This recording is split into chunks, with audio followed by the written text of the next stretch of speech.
Hey everyone, it's Will, GamerDad, with another video for you. So in tonight's episode of Should You Summon, we're going to discuss the two different banners for another style Boucheron, which is also known as Philo. Now if you haven't already, make sure you like and subscribe to my channel, I really appreciate it. I also do have a Patreon account for those who want to support me this way. So of course, if you check the notice updates, you'll know that you have two chances of the Fateful encounter if you so choose.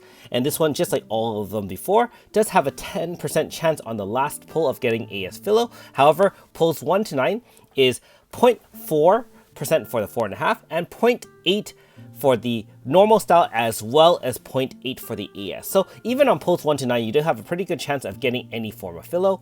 And of course, being that this is a paid banner, you'll have all the newest units in there, including, I believe, AS Odaha should be in here. Let me just scroll down a little bit. Right there, Nekogami, as well as, of course, Bots, Rainbow Sisters, and Knights. Pretty standard stuff. And we still do have the free banner for those who want to go this way. This is for both free players as well as paid players. Just like most AS versions, it is a full rate up for Philo, 0.4 and 0.8 for the normal style, and of course 0.8 for the AS version. Again, with normal banners that are not paid, you are behind by about 2 banners, so AS Odaha will not be here, although you can still get a lot of the newer units such as the altars and so on and so forth. So you can see that. And like I said before, none of the other ones there. Okay, so should you summon? Now, I guess it really depends on how badly you want AS Philo. So first of all, AS Philo is of course an water/unit axe user.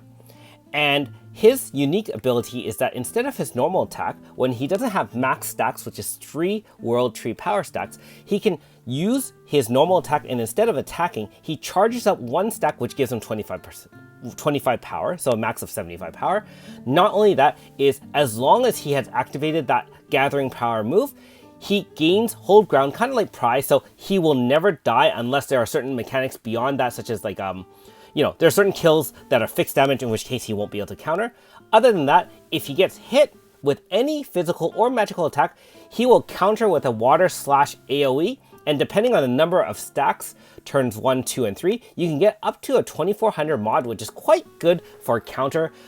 Obviously, this move does not have rage on it, otherwise it would be super broken. But that being said, still, even though he's not able to directly attack, he can build power and help counter some attacks, especially if he's the only one on the front line. Not to mention that unless there are some special abilities, he will have that hold ground status. Now, other than that, his 2 AS moves are very unique and build off the stack ability. So first one is the delayed water/AoE. And this one does consume, both of these do actually consume these stacks or power orbs that he has. Now the first one here, the delayed one, only consumes 1. However, if you use both of these moves outside the AF, this particular one, if you take no damage, it does an extremely high modifier and does a lot of damage.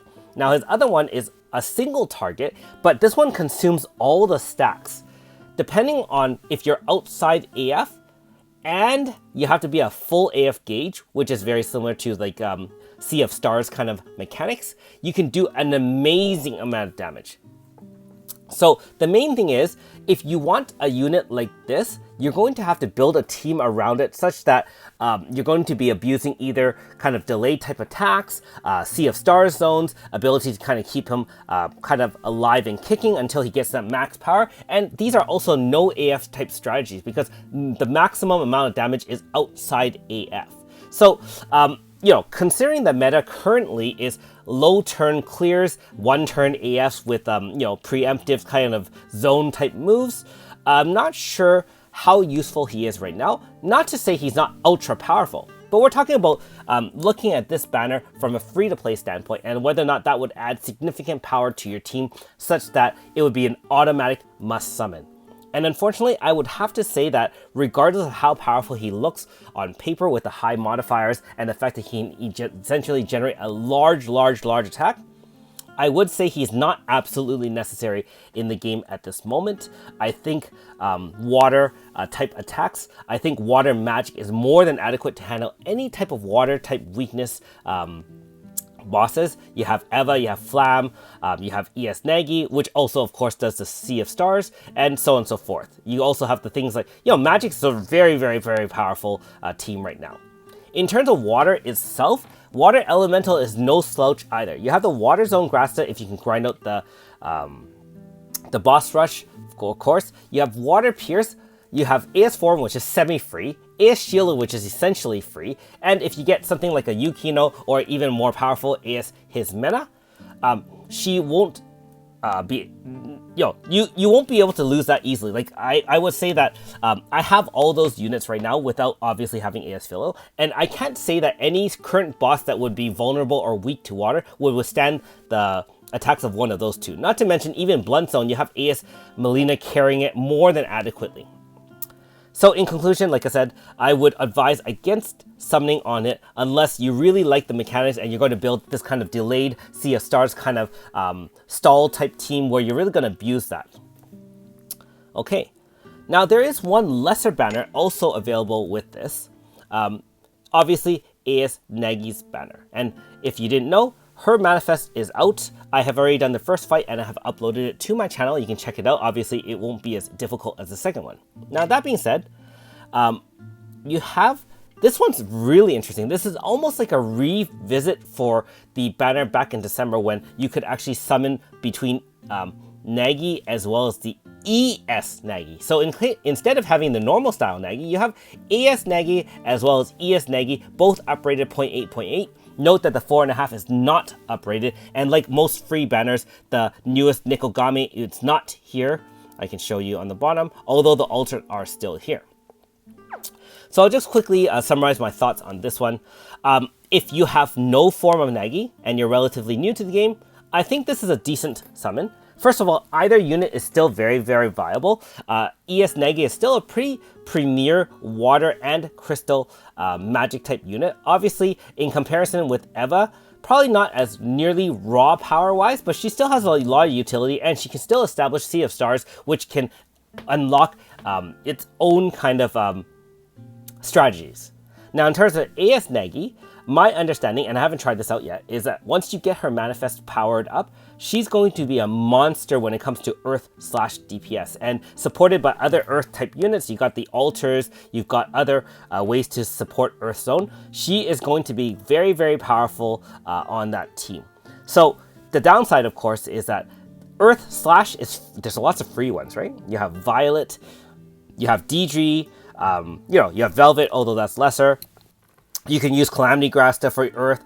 Earth in general, there's tons of Earth DPS. And so if you're talking about absolutely needed, again, not absolutely needed. However, I think just for viability in the future, especially if your account's not fully leveled up, if you have a lot of some spare stones, I wouldn't think it's a bad idea to throw 1,000 stones at this particular banner just to get any form of Nagi. At least if you get either form of Nagi, you'll unlock all three forms, right? And normal style isn't as good as before. However, you still have an ability to get their manifests and so on and so forth. So those are my thoughts about these two banners. So let me know in the comments below what you're planning to do with this banner. I know some of you have already commented and I have already let you know my thoughts of it, being that I have all the forms of Nagi. And I have a 4.5 Philo, which I haven't side graded yet. I'll be grinding everything out. As a free-to-play, you really have to, and I do emphasize this, really have to be selective with the banners you pull on, being that your stones are a finite resource and you can't regenerate them other than getting your dailies, which are very low quantities, and occasionally new content. Now, if you're a light spender, obviously, or a heavy spender, then your strategies might be different, and your strategy most likely will be either using the subscription and getting highlight, high shadow on any unit, or collecting every unit in the game, of which, hey, these are great banners to do so. Okay, now it's back to grinding out that XP for the second and difficult manifest fight battle. Thanks for watching. We'll see you next time.